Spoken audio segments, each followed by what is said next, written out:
The hammering in my skull matched the rhythm of my heartbeat, sharp, relentless, unforgiving. I opened my eyes to unfamiliar darkness, the kind that felt expensive, heavy with silence that only money could buy.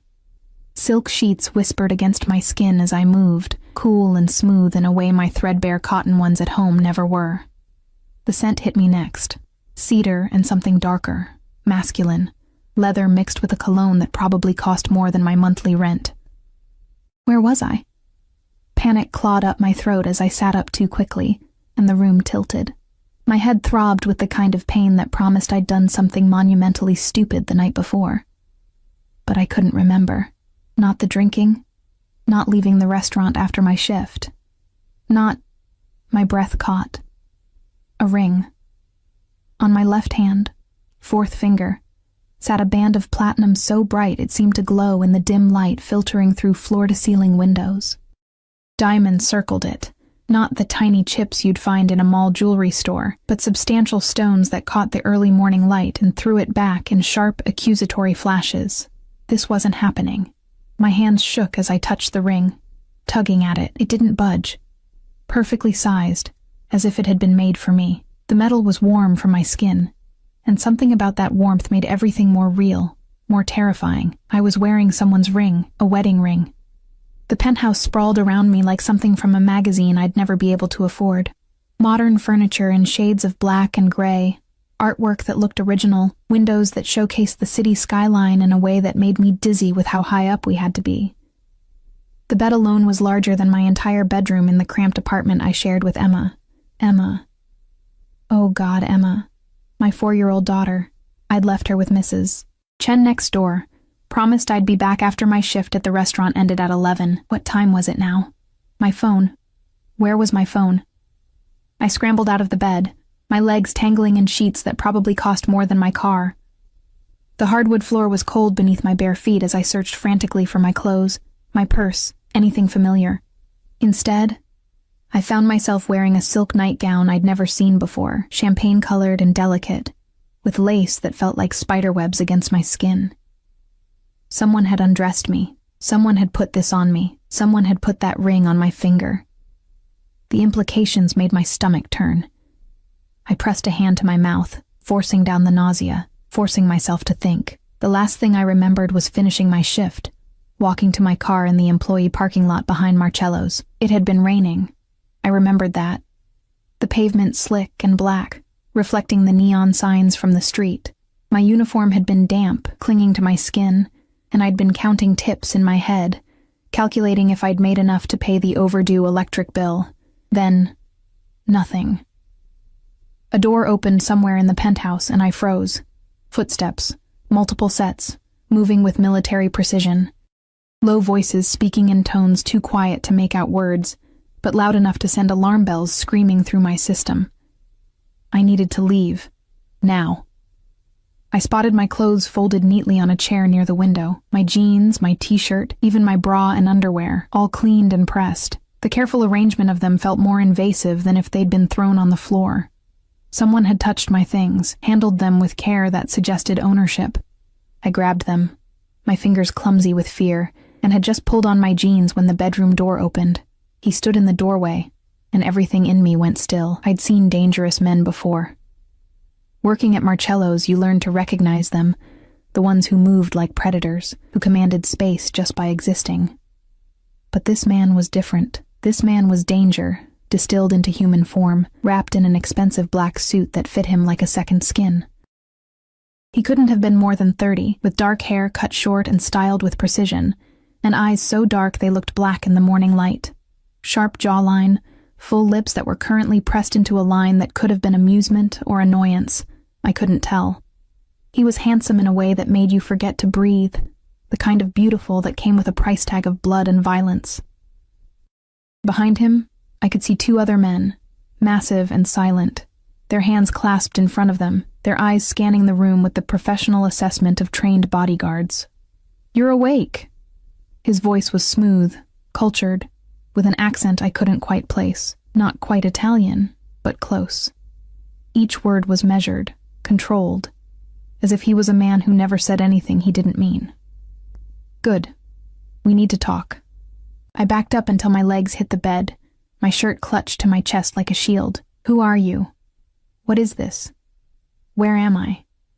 He stepped into the room, and the bodyguards remained in the doorway, silent sentinels. He moved with the kind of confidence that came from never having been told no, from always getting exactly what he wanted. The door closed behind him with a soft click that sounded like a cell door locking. My name is Dante Salvatore. He said it as if I should recognize it, as if those two words should mean something. When I just stared at him blankly, something flickered in his eyes, surprise, maybe, or interest. You really don't know who I am, should I? My voice came out stronger than I felt, and I was grateful for that small mercy. Most people do. He moved closer, each step deliberate, and I noticed how he held himself, always aware of the space around him, of the exits, of me. But perhaps that's refreshing. Tell me, Charlotte, do you remember last night? He knew my name. Of course he knew my name. Panic spiked through me again. How do you... Your purse, your ID. You work at Marcello's as a waitress. You have a daughter, Emma, 4 years old. You live at 2847 Ashwood Terrace, apartment 3B. You drive a 2008 Honda Civic that's one inspection away from falling apart. You're 3 months behind on rent and 2 months behind on your car payment. You dropped out of college in your sophomore year when you got pregnant. The father is not in the picture. You have no family to speak of, no safety net, no one who would miss you if you disappeared. Each word was a punch to the gut, delivered in that same calm, measured tone.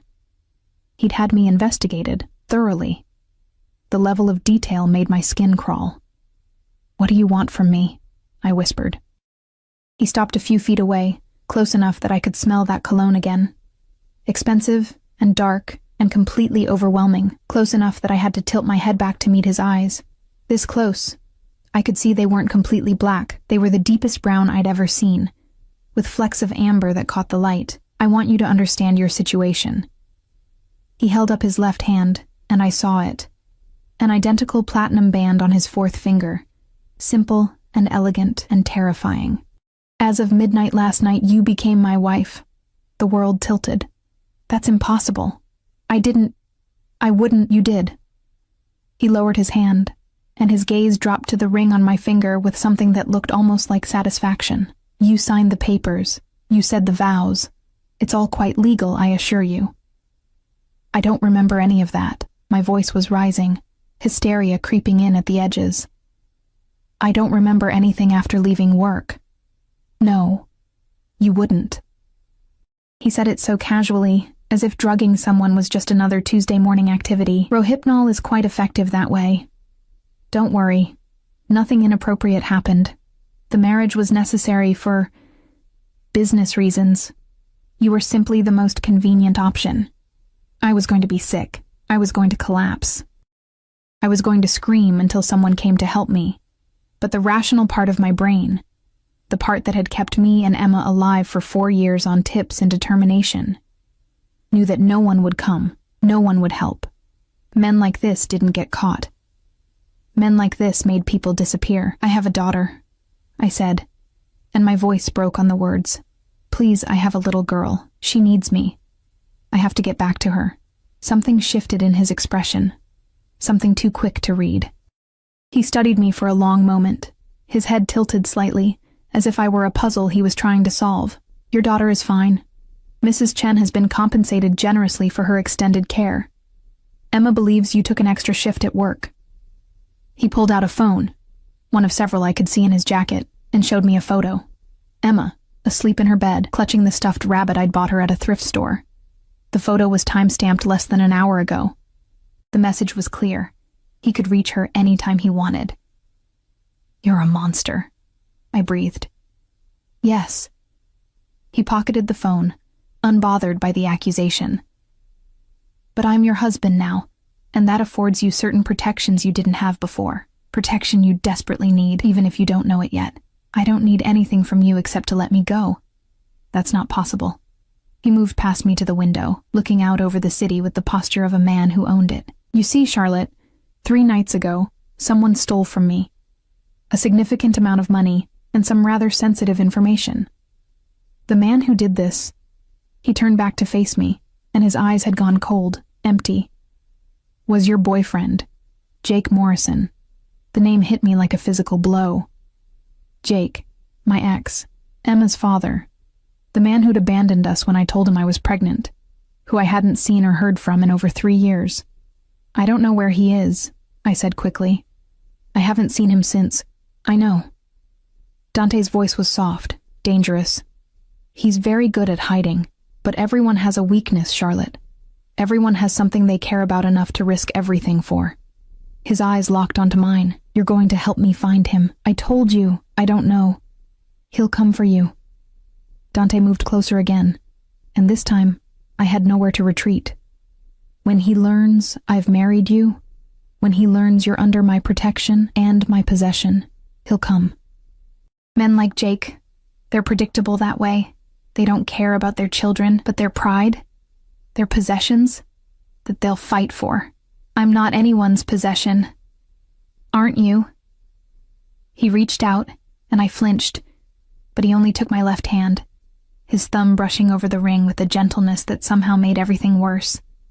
His touch was warm, his hands calloused in ways that suggested he was familiar with violence personally, not just by command. This ring says otherwise. The marriage certificate says otherwise. The fact that you're standing in my penthouse, wearing clothes I provided, breathing air I allow you to breathe, that says otherwise. I yanked my hand back, cradling it against my chest as if I could protect it retroactively. You can't keep me here. This is kidnapping. I'll go to the police. The police? He actually smiled, and it was the most terrifying thing I'd seen yet. Charlotte, I own half the police in this city. The other half knows better than to interfere with my business. But please, if you'd like to try, my phone is right here. He pulled out another phone, this one different from the first, and held it out to me. I stared at it, at him, at the trap he was laying so casually. If I took it, I'd be proving I didn't understand how completely I was caught. If I didn't, I was accepting his version of reality. What do you want from me? I asked again, but this time my voice was smaller, defeated. For now? Breakfast. You must be hungry. He pocketed the phone and moved toward the door. Then we'll discuss the rules of our arrangement. You'll find everything you need in the closet and bathroom. Someone will come for you in 30 minutes. And if I refuse? He paused at the door, his hand on the handle, and looked back at me over his shoulder.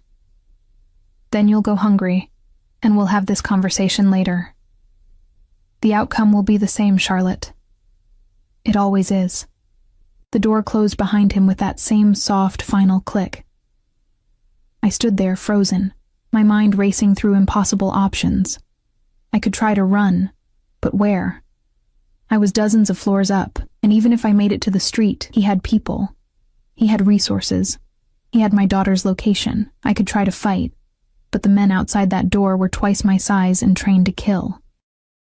I could scream, but who would hear me? Who would care? The ring on my finger caught the light again, and I looked down at it. This morning I'd woken up as Charlotte Hayes, single mother, struggling waitress, invisible to everyone who mattered. Now I was Charlotte Salvatore, wife to a monster, and somehow I had to figure out how to survive long enough to get back to my daughter. The bathroom was larger than my living room and kitchen combined, marble everywhere, floors, walls, countertops, all in shades of white and gray that seemed to glow with their own light. Gold fixtures gleamed like they'd never been touched, and the shower had so many jets and settings I couldn't begin to figure out how it worked.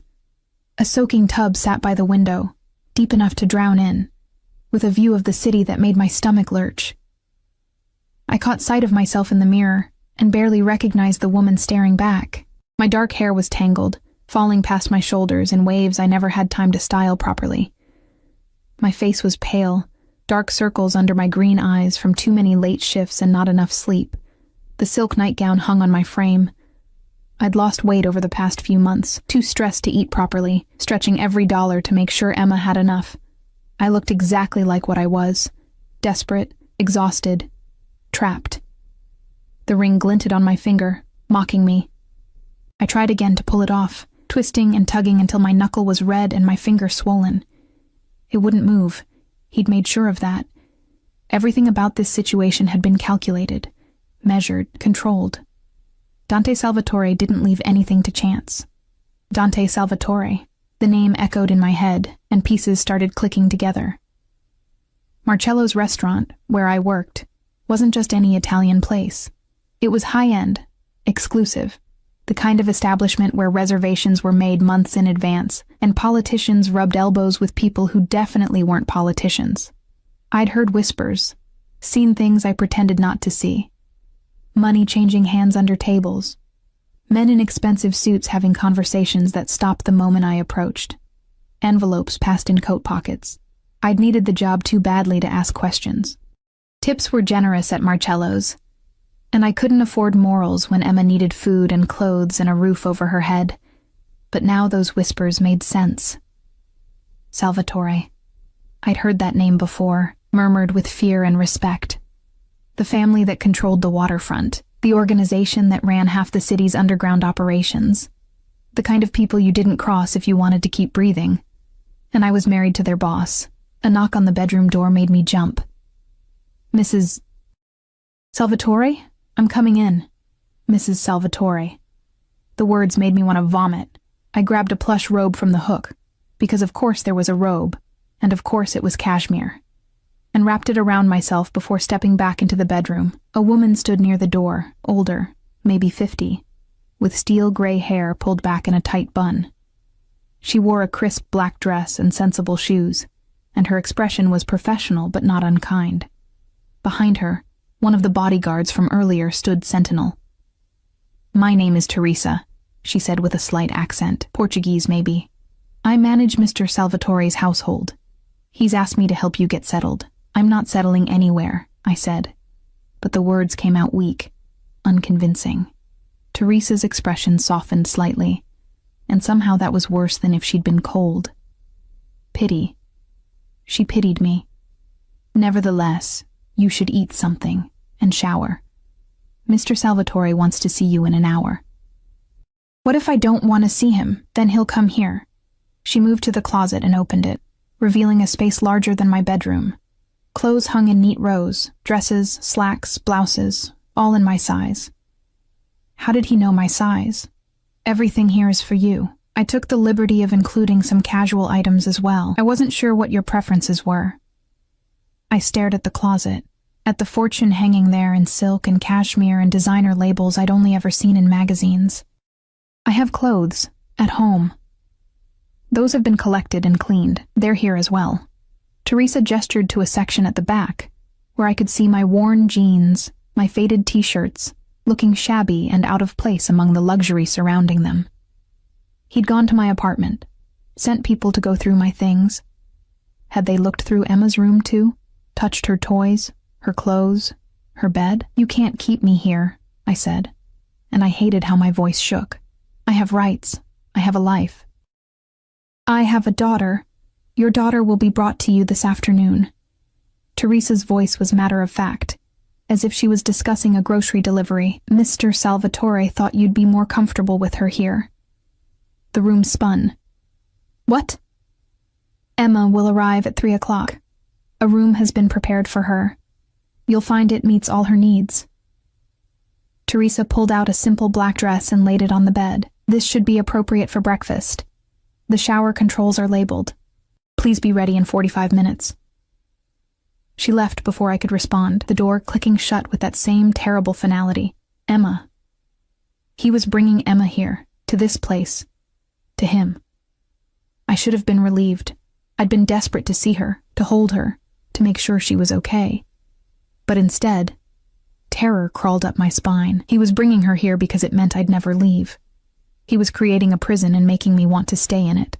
The shower was scalding, and I stood under the water until my skin turned red, trying to wash away the feeling of violation, of helplessness. It didn't work.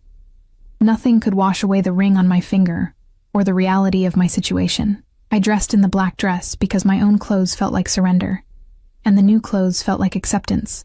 At least the dress was simple, modest, falling to my knees and covering my arms.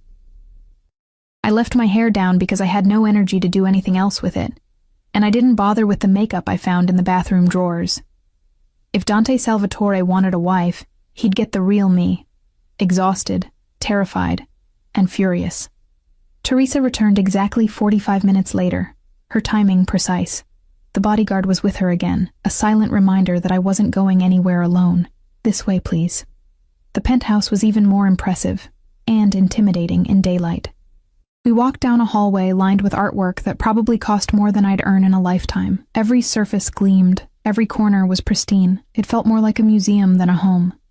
Beautiful and cold, and utterly devoid of life. We passed several doors, all closed, and I wondered what was behind them. Offices, bedrooms, torture chambers. With a man like Dante, anything seemed possible. The dining room took my breath away despite my determination not to be impressed.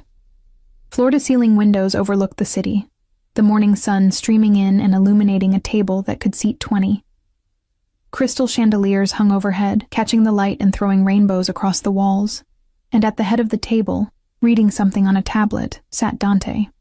He'd changed into a different suit. Charcoal gray this time, with a black shirt open at the collar, no tie. Even dressed casually, he radiated power and danger. He looked up as I entered, those dark eyes tracking my movement with an intensity that made my skin prickle. Charlotte. He set down the tablet and stood, a gesture of politeness that felt mocking given the circumstances. Please. Sit. 2 places were set at the end of the table, his at the head, mine to his right, close enough to touch, close enough that I could smell that cologne again, cedar and leather and something darker I couldn't name. I sat because Teresa was waiting, because the bodyguard was watching, because I had no choice. The chair was comfortable, the cushion soft, and I hated it. Breakfast appeared as if by magic. Staff members I hadn't seen arriving with silver trays and covered dishes, fresh fruit and pastries, eggs cooked 3 different ways, bacon and sausage, toast and jams, coffee and juices. Enough food to feed 10 people. The waste of it made my chest tight, thinking about all the nights I'd skipped dinner to make sure Emma had enough to eat. You need to eat, Dante said, his voice conversational, as if we were discussing the weather. You're too thin. Poverty will do that, I shot back. His lips twitched. Amusement or annoyance, I still couldn't tell. Not anymore. You have access to whatever you need now. Clothes, food, anything for your daughter. There's a credit card in your name, no limit. I don't want your money. Nevertheless, you have it. He poured coffee into my cup, black, the way I took it at work. Of course he'd know that too. Eat, Charlotte. We have much to discuss, and I prefer you conscious for it. I picked up a piece of toast because my stomach was eating itself, and because I needed strength to fight, even if I didn't know how yet. The bread was fresh, still warm, buttery and perfect. I hated that it tasted good. Dante watched me eat with that same unsettling focus, as if cataloging every bite, every movement. He barely touched his own food, instead studying me the way a scientist might study an interesting specimen. Tell me about Jake, he said finally. I nearly choked on the toast. What? Jake Morrison, your ex, Emma's father. Tell me about him. Why would I help you find him? Because the alternative is worse. He said it calmly, but there was steel underneath the words. Jake stole from me. That requires a response. The only question is how much collateral damage there will be. If you help me find him quickly, that damage can be minimized. What kind of damage? His eyes held mine. The kind that involves people he might still care about. You. His daughter. Anyone he's been in contact with over the past 3 years. Nausea rose in my throat. You'd hurt Emma? I'd never hurt a child. The words were sharp, offended, as if I'd insulted him. But Jake doesn't know that. And men make interesting choices when they believe their children are in danger. She's not his child, not really. He never wanted her. He left the moment I told him I was pregnant. Yes, I know. Dante leaned back in his chair, his long fingers drumming once on the table, the only sign of impatience I'd seen. But he's been watching you, both of you. Did you know that? My blood went cold. What? For the past 6 months, someone's been monitoring your apartment, your work schedule, Emma's daycare. I assumed it was one of my competitors at first, trying to find leverage. But when the theft happened, I had my people dig deeper. He pulled out one of his phones and showed me a series of photographs, me leaving for work, Emma playing at the park, our building. All taken from a distance, surveillance style. Jake's been keeping tabs on you, planning something. The theft was just the beginning. I couldn't breathe. All this time I'd thought we were safe. Anonymous. Invisible. But Jake had been watching. And now Dante was watching. We were trapped between two monsters. And I had no idea which one was worse. What did he steal? I asked, my voice barely a whisper. Money. 5 million in cash. But more importantly, information. Client lists. Transaction records. Details about shipments and operations. Dante's jaw tightened. Information that could destroy my business and get a lot of people killed if it falls into the wrong hands. Your ex-boyfriend has become a very dangerous man, Charlotte. He was always dangerous, I said bitterly. Just in smaller, meaner ways. Something flickered in Dante's expression. Curiosity, maybe. He hurt you. It wasn't a question, but I answered anyway. Not physically. Jake was too smart for that. He just had a way of making you feel worthless, small, like you deserved whatever scraps he threw your way. I looked down at my coffee, at the ring glinting on my finger. And then he left. And honestly, that was the kindest thing he ever did. And yet you never reported him for child support. Never tried to track him down, because I know men like Jake, they don't let go of things they consider theirs. As long as he stayed away, Emma was safe. I met Dante's eyes. Now you've painted a target on us. If he comes for you, we're in the crossfire. No. The word was absolute, final. You're under my protection now. Anyone who touches you answers to me. That includes Jake. Your protection? You kidnapped me. You drugged me and married me without my consent. You're using me as bait to catch my ex-boyfriend. That's not protection. That's slavery. Dante's eyes went dark, dangerous, and I saw it then. The violence he kept leashed, the capacity for cruelty that made him who he was. For a moment, I thought I'd gone too far, that I'd triggered something that couldn't be taken back. But then he smiled, and somehow that was more terrifying. You have spirit, he said softly. Good. You'll need it. He stood, towering over me, and extended his hand. Come. I want to show you something. I didn't take his hand. What if I refuse? Then Marco will carry you, and you'll be embarrassed in front of the staff. Your choice. I stood on my own, ignoring his offered hand, following him because the alternative was worse. We walked through the penthouse, past more rooms with closed doors, until we reached an office. He opened the door and gestured for me to enter. The room was all dark wood and leather, with bookshelves lining the walls, and a massive desk facing more of those floor-to-ceiling windows. But what drew my eye was the wall to the left, covered in photographs, documents, maps. Red string connecting various points like something from a crime show. At the center of it all was a picture of Jake. This is what I know about your ex, Dante said, moving to stand beside me. Too close. Always too close. 3 years ago, he was working small-time cons. Identity theft, credit card fraud, nothing sophisticated. Then he disappeared for 2 years. When he resurfaced 6 months ago, he was different, trained, connected. He'd been recruited by someone, I don't know who yet, and turned into something more dangerous. I stared at Jake's face. He looked different than I remembered, harder, colder, but the eyes were the same, those pale blue eyes that had once made me feel special, wanted, before I learned they only saw prey. Why would someone recruit him? Because he has connections to me, whether he knew it or not. Dante pointed to another photograph, Marcello's restaurant. He knew you worked there. He knew you'd have access to certain areas, certain information. I think he was planning to use you somehow, before I complicated things. By marrying me. By claiming you. His hand moved to the small of my back, possessive, a gesture that should have repulsed me, but instead sent a shiver up my spine. Jake's mistake was thinking you were still his to use. You're not. You belong to me now. I jerked away from his touch. I don't belong to anyone. Don't you? He caught my left hand, his thumb brushing over the ring again with that same terrible gentleness. You're my wife, Charlotte. That means something in my world. It means you're untouchable. It means anyone who threatens you signs their own death warrant. It means you and your daughter will never want for anything again. At what cost? His eyes searched mine, and for just a moment, I thought I saw something human in them.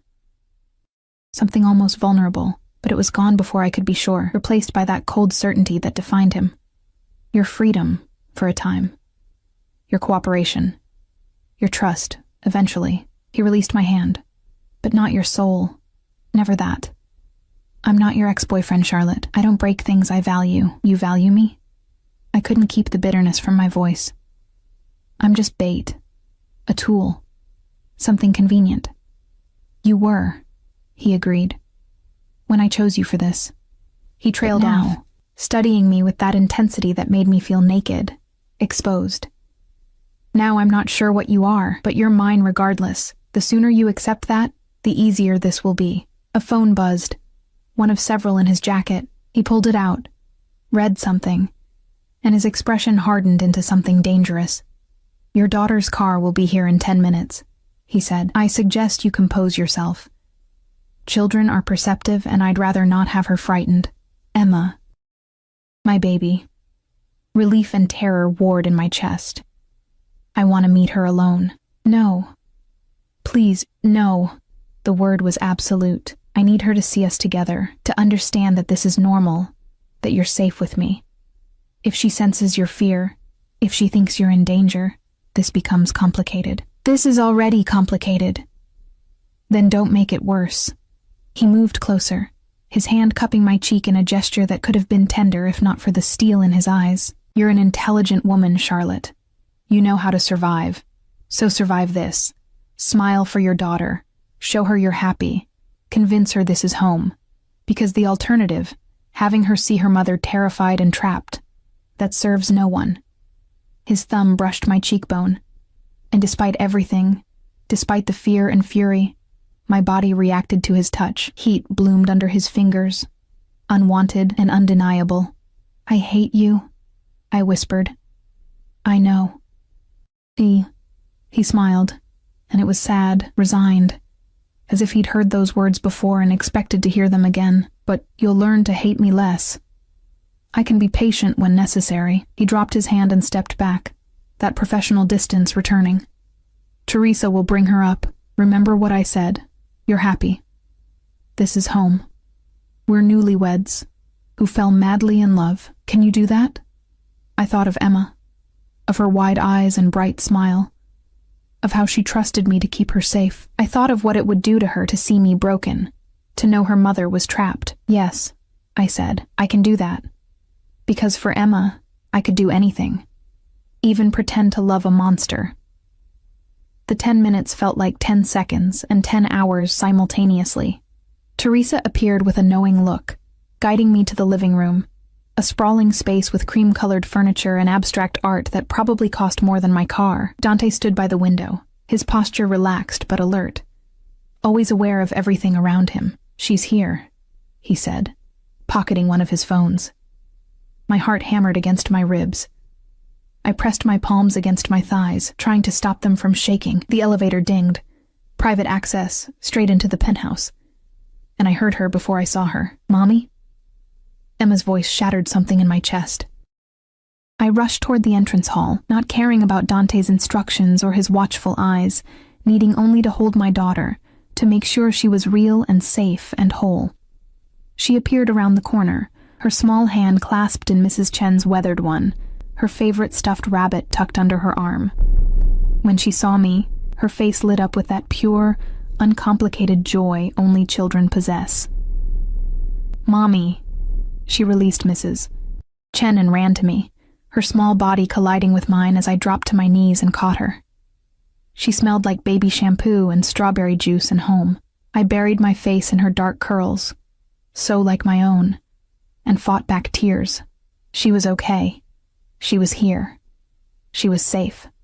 I missed you so much, baby, I whispered, holding her tight enough that she squirmed. Mrs. Chen said you had to work extra, Emma said against my shoulder, but she let me have ice cream for breakfast, so it was okay.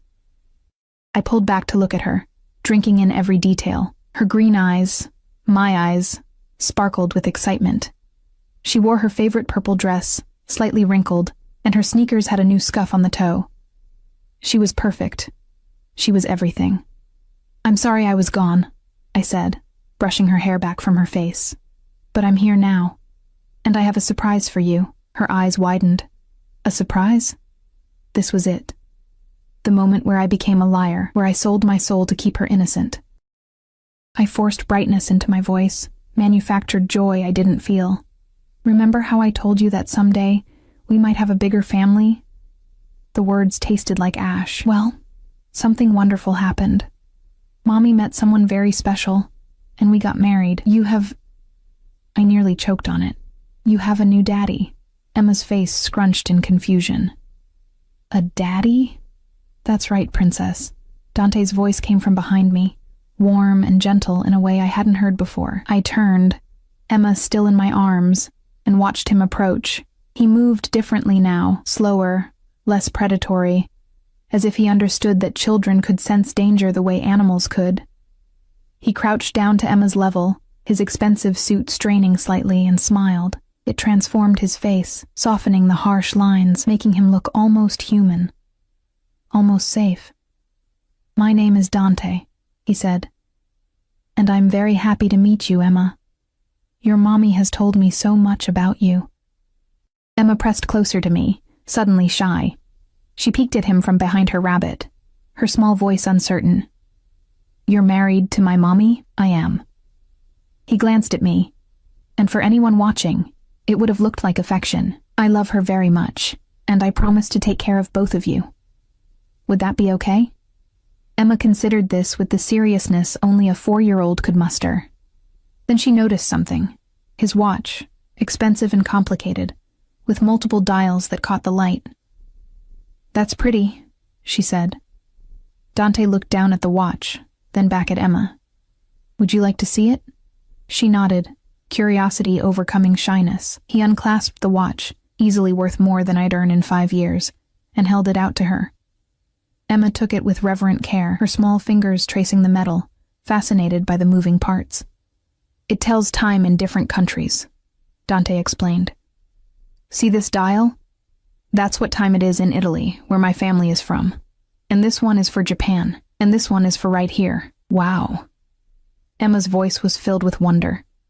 She looked up at him, then at me, then back at him. "Are you really my daddy now?" The question hung in the air. Dante's eyes met mine over Emma's head, and I saw the challenge there. This was the moment, the point of no return. "Yes," I said, the lie smooth and terrible. "He is." Emma beamed. Just like that, her world expanded to include this stranger, this dangerous man who held our lives in his hands. Children were resilient that way, accepting change with an ease adults had forgotten. Mrs. Chen cleared her throat from the doorway. "I should go," she said in her accented English. "I bring Emma's things. They're downstairs." "My people will handle it," Dante said, standing smoothly. He pulled out cash, $100 bills, more than Mrs. Chen would make in a month, and pressed them into her hand. "Thank you for caring for her. If Charlotte needs anything else, she'll let you know." Mrs. Chen's eyes widened at the money, then at me. I saw the question there, the concern. But I smiled and nodded, giving her permission to leave, to forget about us. She left with Teresa, and the door closed with that familiar finality. We were alone. The 3 of us, this false family. "Come on, sweetheart," I said to Emma. "Let me show you your new room." Dante led us down the hallway to a door I'd passed earlier. When he opened it, I forgot to breathe. The room was a child's dream. Soft pink walls with hand-painted flowers climbing up toward the ceiling, a canopy bed with gauzy white curtains, piled with stuffed animals, a bookshelf filled with new books, their spines uncracked and promising, a toy chest overflowing with dolls and puzzles and art supplies. A child-sized table and chairs, perfect for tea parties. Windows with a view of the city, secured with locks and safety features I recognized immediately. "This is mine?" Emma whispered, clutching her rabbit tighter. "All yours," Dante said. "Do you like it?" She let go of my hand and walked into the room as if entering a fairy tale. She touched everything, the soft bedding, the stuffed animals, the books. She opened the closet and gasped. It was filled with clothes, all in her size, from play clothes to pretty dresses. "Mommy, look." She pulled out a dress covered in butterflies. "It's beautiful." I looked at Dante, at the careful way he'd orchestrated this, making himself the hero, the provider, the answer to all our problems. He'd bought her love with toys and pretty things, and she was too young to understand the price. "It's perfect, baby," I managed. Emma spun around, the dress held against her. "Can we live here forever?" The question was innocent, hopeful. Dante answered before I could. "Yes," he said. "This is your home now, yours and your mommy's. No one will ever take it away." Emma squealed and ran to hug him. He went still for a moment, as if unsure what to do with the child's affection, then carefully placed one hand on her back, awkward and careful. Over her head, his eyes met mine, triumphant, possessive. "See how easy it is?" his expression said. "See how quickly she accepts me?" I wanted to scream. I wanted to grab Emma and run. But she was smiling, genuinely happy for the first time in months, and I wouldn't take that from her, even if it was built on lies. "Why don't you play for a bit?" I suggested. "Get to know your new room. I need to talk to Dante for a minute." Okay, she was already pulling stuffed animals off the bed, creating some elaborate game only she understood. Dante and I stepped into the hallway. He closed the door partially, enough that we could see her, but she couldn't hear us. "You bought her," I said quietly, fury making my voice shake. "You bought her love with toys and pretty rooms." I gave her security. His voice was equally quiet, but harder, colder. "Something you couldn't provide. A safe place. Stability. A future that doesn't involve poverty and fear. We were fine. You were drowning." He stepped closer, his presence overwhelming in the narrow hallway. 3 months behind on rent, choosing between electricity and food, working yourself to exhaustion for tips that barely covered basics. "That's not fine, Charlotte. That's desperation." It was honest. It was unnecessary. His hand came up, cupping my jaw, forcing me to look at him. "You don't have to struggle anymore. Emma doesn't have to go without. All you have to do is accept what I'm offering. I don't want your charity. It's not charity. You're my wife. What's mine is yours." His thumb brushed my lower lip and heat shot through me, unwanted and undeniable. "Why is that so hard for you to accept?" "Because it's not real." I jerked away from his touch. "This marriage, this life, none of it is real. It's all just part of your plan to catch Jake." Something flickered in his eyes, hurt maybe, though that seemed impossible. Men like Dante didn't get hurt. They did the hurting. "Perhaps it started that way," he said slowly. "But intentions change, situations evolve. You're here now. Emma's here. That makes it real enough. Until you catch Jake, then what? You throw us back to our old life, or do we become collateral damage?" "You really think I'd hurt you?"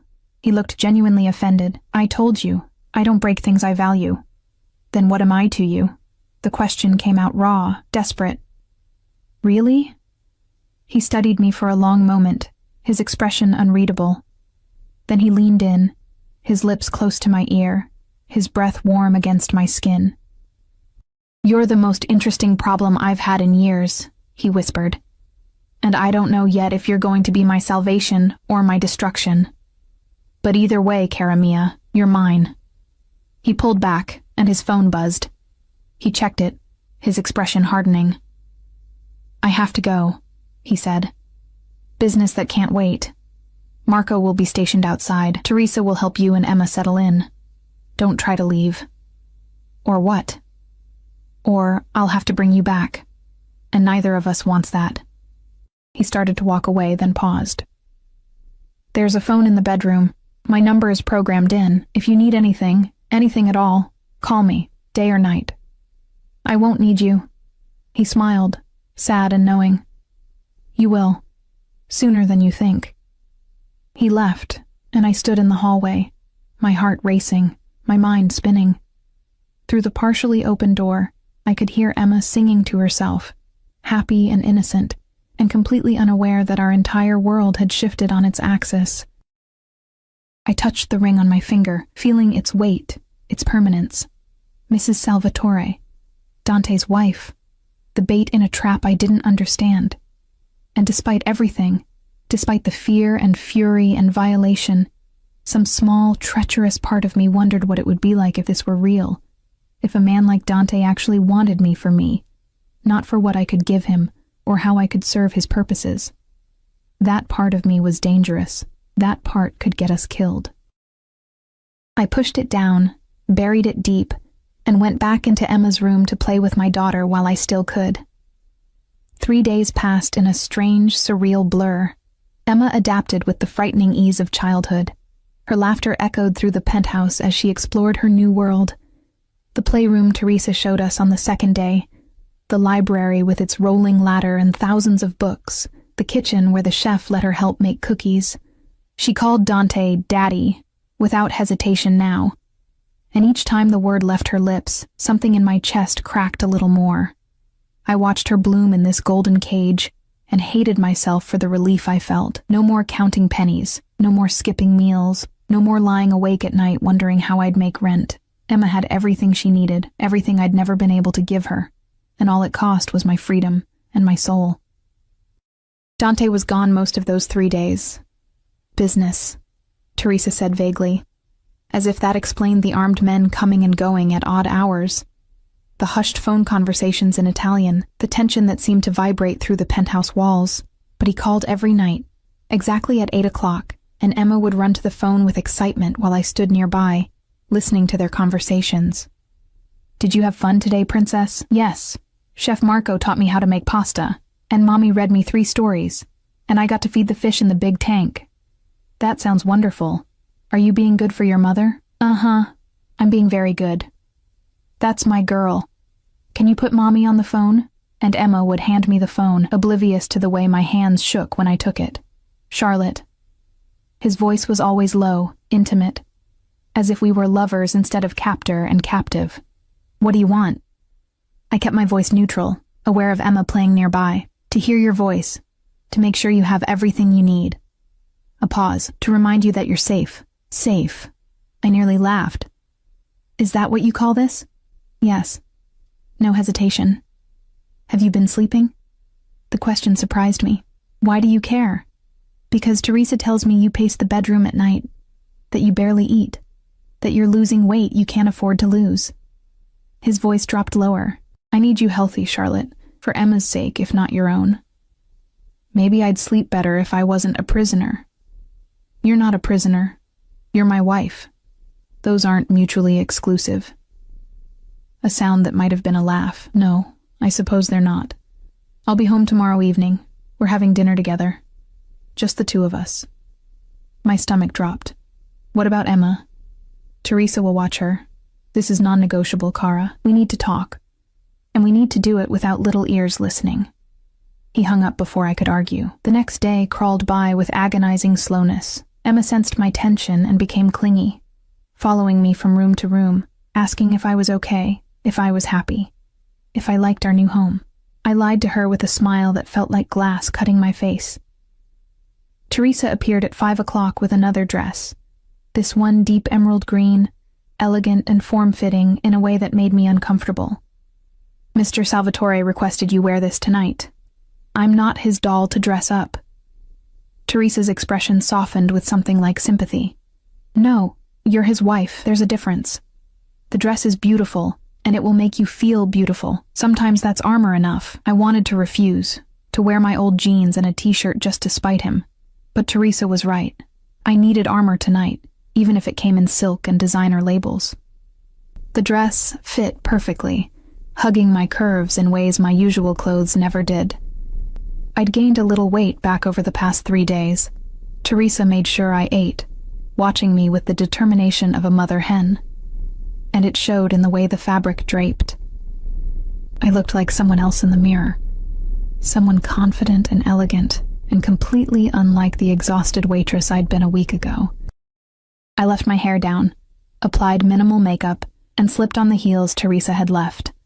Black, simple, just high enough to make my legs look longer. If this was a performance, I'd play my part. Dante arrived at exactly 6 o'clock. I heard him before I saw him, the elevator. Low voices as he spoke with his men. Footsteps in the hallway. Emma ran to greet him, and I followed more slowly, my heart hammering against my ribs. He was removing his suit jacket when we entered the living room, his movements precise and controlled. He wore all black today, black shirt, black slacks, even his tie was black silk. He looked dangerous and beautiful and completely in control. When he saw Emma, his expression softened. "There's my princess. Were you good today?" "So good. Mommy and I made a fort in my room, and we had a tea party with all my stuffed animals." "That sounds perfect." He glanced up, and his eyes found mine. They widened slightly, traveling down my body and back up in a way that made heat bloom under my skin. "Charlotte, you look beautiful." The compliment felt like a trap. "You requested the dress." "I did. I didn't know it would look like that on you." His voice had gone rough, hungry in a way that made me take a step back. He noticed and reined himself in, turning his attention back to Emma. "I need to have dinner with your mommy tonight. Just grown-up talk. Teresa is going to watch a movie with you and make popcorn. Would that be okay?" Emma's face fell slightly, but she nodded. She was a good girl, my Emma. Too good. Too willing to please. Teresa appeared as if summoned and took Emma's hand. "Come, little one. We have Frozen ready to watch, and I made extra butter for the popcorn." Emma waved goodbye, already distracted by the promise of treats, and disappeared down the hallway. The silence she left behind felt heavy, oppressive. Dante gestured toward the dining room. "Shall we?" The table had been set for two, intimate and elegant, with candles flickering in crystal holders. Wine glasses caught the light. The food smelled incredible. Pasta with cream sauce, fresh bread, salad with herbs I could smell from the doorway. He held out my chair, and I sat because refusing felt childish. His hand brushed my shoulder as he pushed the chair in, and electricity shot through me. I hated my body's reaction to him, the way my skin heated at his slightest touch. He sat across from me, close enough to touch, and poured wine into both glasses. I thought we could talk, really talk, without performances or pretenses. "Isn't that all this is? A performance? Is it?" He studied me over the rim of his glass. "You've been here 3 days, Charlotte. Has anyone hurt you? Threatened you? Treated you with anything but respect? You drugged me and forced me into marriage. That's the definition of disrespect. I gave you a way out of poverty. I gave your daughter a safe home. I gave you protection from a man who was planning to use you." He leaned forward. "Yes, my methods were extreme, but the alternative was worse. You don't get to decide what's worse for me. Don't I?" His eyes flashed. "Jake was watching you, planning something. If I hadn't intervened, what do you think would have happened? Do you think he'd have asked nicely to involve you in whatever scheme he's running?" The truth of his words made my chest tight. "So you did the same thing, just with better furniture?" "No." The word was sharp. "I married you. I claimed you publicly. In my world, that means something. It means you're untouchable. It means anyone who wants to hurt you has to go through me first. And trust me, Kara, very few people are willing to do that. Because you're a monster. Because I'm effective." He took a sip of wine, never breaking eye contact. "There's a difference. Monsters act without purpose. Everything I do has a reason. And what's your reason for keeping me here?" "Really?" He set down his glass, his expression shifting into something more vulnerable, more human. "At first? Bait. You were convenient. Connected to Jake but distant enough that using you wouldn't cause immediate blowback. The marriage was meant to draw him out, to make him sloppy with rage, and now? Now." He paused, as if choosing his words carefully. "Now I'm not sure what you are. You're not what I expected. You're stronger than I anticipated. More resilient. You fight me at every turn, but you do it intelligently, carefully, always thinking of Emma first. That's rare. That's valuable. I'm not valuable. I'm just a mother protecting her child. That's exactly what makes you valuable." He reached across the table, his hand covering mine before I could pull away. His touch was warm, his palm calloused. "I grew up in this world, Charlotte. violence and betrayal, and people who'd sell their own mothers for the right price. Loyalty is rare. Love is rarer. Watching you with Emma, the way you'd burn down the world for her. That's something I understand. Something I respect. I stared at our joined hands, at the matching rings. You respect me so much you took away my choice. I gave you choices you didn't have before. His thumb traced circles on my palm. Stay with me, and Emma grows up safe, protected, with every opportunity you never had. Or leave, and go back to struggling.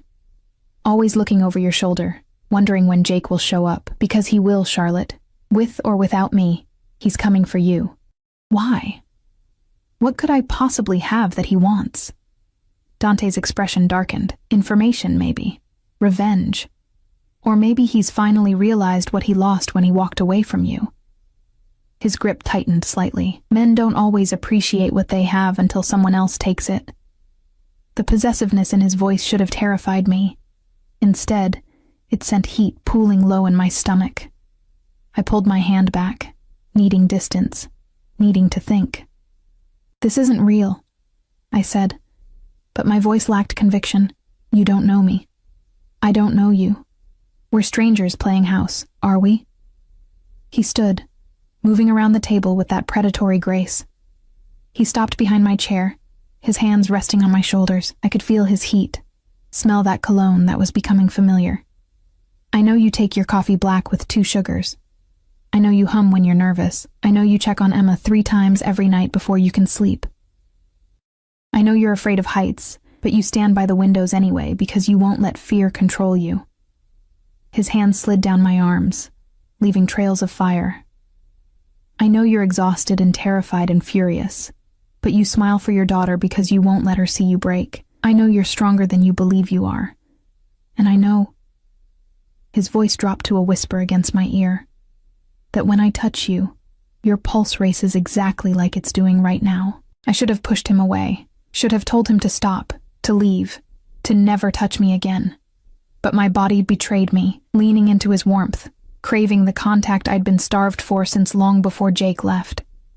This is wrong, I whispered. Is it? His lips brushed my ear, not quite a kiss. You're my wife. I'm your husband. What's wrong about wanting each other? Everything. All of it. But I didn't move away. Then tell me to stop. His hand settled on my waist, holding me gently, giving me room to escape. Tell me you feel nothing, that this is just fear and anger. Lie to me, Charlotte. I dare you. I couldn't. God help me. I couldn't. Because somewhere between the terror and rage, between the forced smiles and careful performances, something had shifted. I'd watched him with Emma, seen the careful way he gentled himself around her. I'd seen the respect his people showed him. Not just fear, but genuine loyalty. I'd seen the way he looked at me when he thought I wasn't watching, hungry and possessive and something softer I couldn't name. He was a monster, a criminal, a man who'd stolen my freedom and called it protection. But he was also the only person in years who'd seen me as more than invisible, who'd looked at my poverty and exhaustion and said you deserve better, who'd given my daughter everything I'd ever wanted for her, and that made him the most dangerous thing of all. I can't do this, I said, but I didn't pull away. Then don't. His arms wrapped around me from behind, holding me against his chest. Just sit with me, have dinner, talk, nothing more. I can be patient. Why? Because you're worth the wait. We stayed like that for a long moment, his arms around me, my heart racing, the candles flickering between us. And for the first time since waking up in his penthouse, I let myself wonder, what if this could be real? 2 weeks passed, and the lines between performance and reality blurred until I couldn't tell where one ended and the other began. Dante came home every evening at 6. He had dinner with us, Emma chattering about her day while he listened with genuine interest, asking questions about her drawings, her games, her imaginary friends. After dinner, he'd read Emma bedtime stories while I watched from the doorway, my heart doing complicated things I couldn't name. Then, when Emma was asleep, he'd find me, sometimes in the living room, sometimes on the balcony where I'd learned to ignore the dizzying height. We'd talk, about nothing, about everything. He told me about growing up in his family, about learning the business from his father, about the violence he'd witnessed and committed.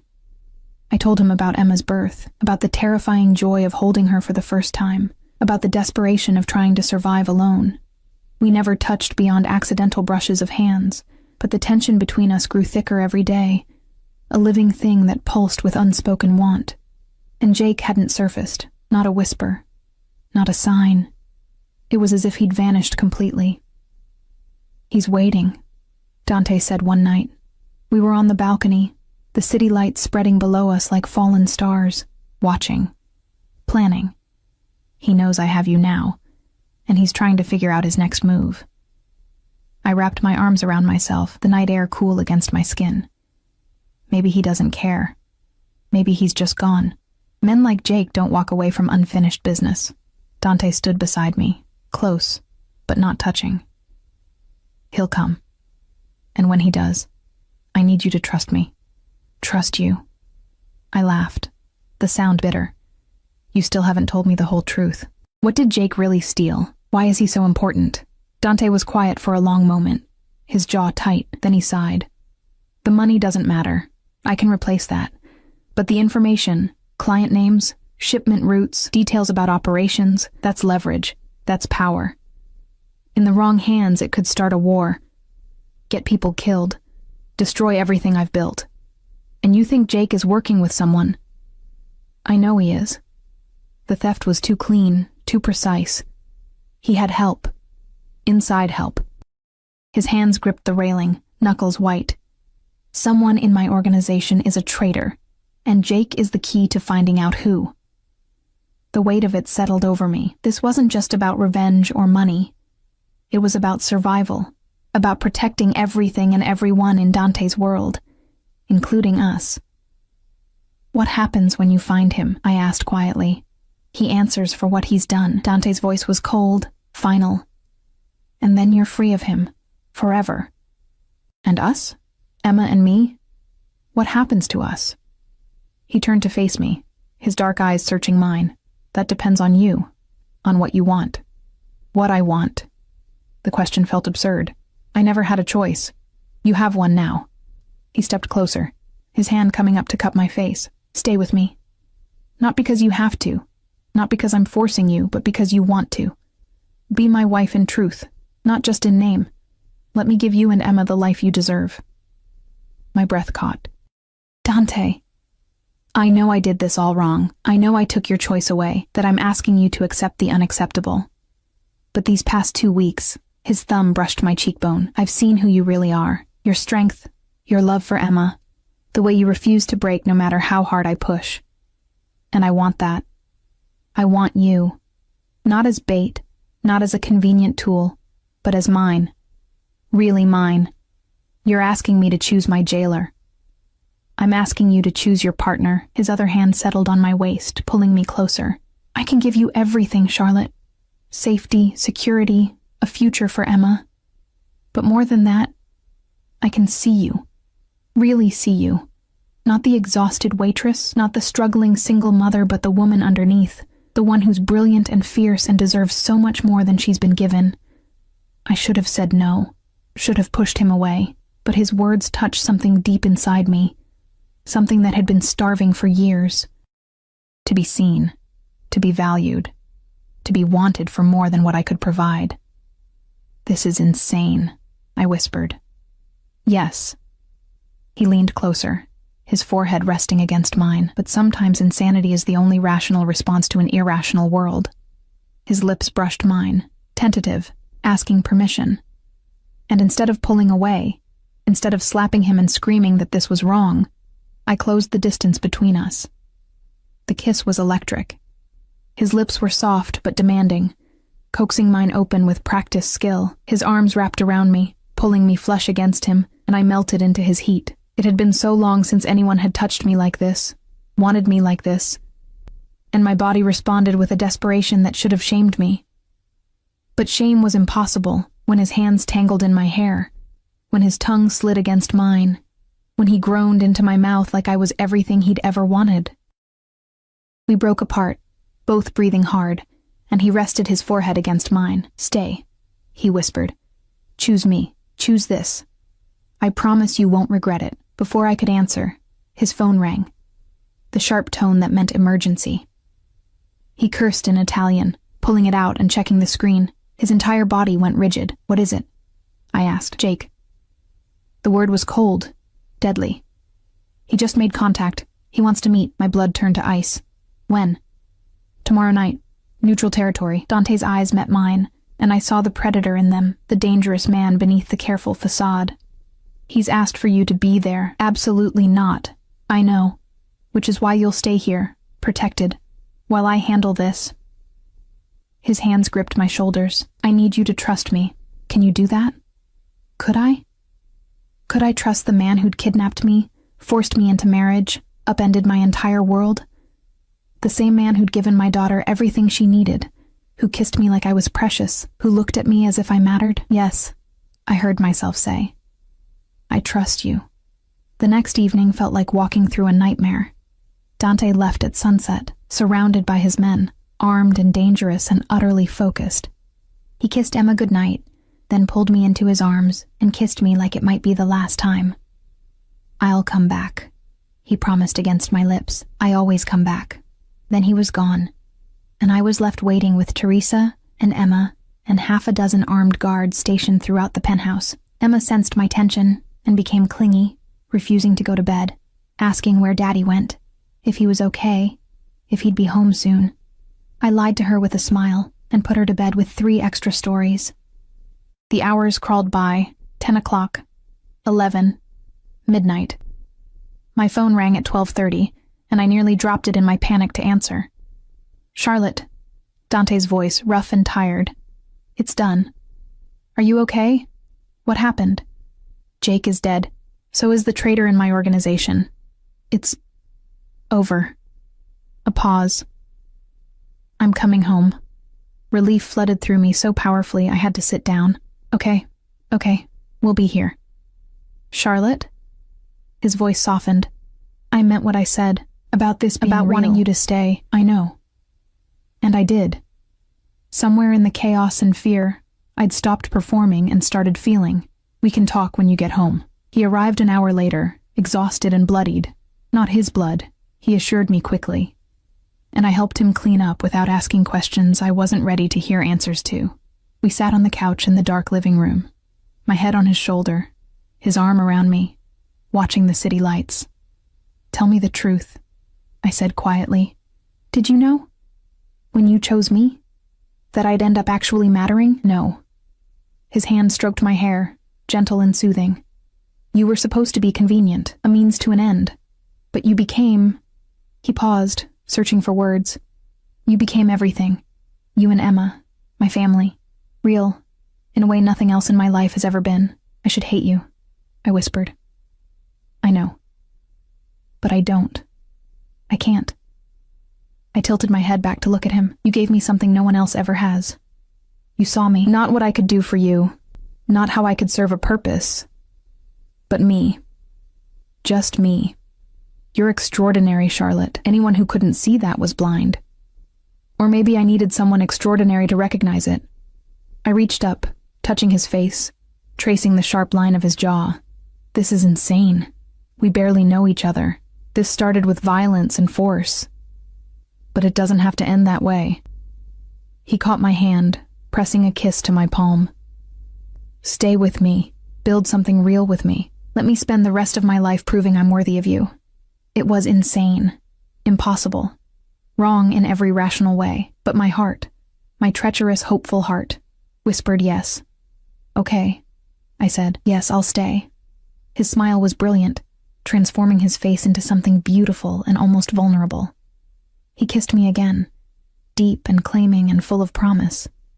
And I kissed him back with everything I had. We stayed like that, wrapped in each other, until dawn painted the sky pink and gold.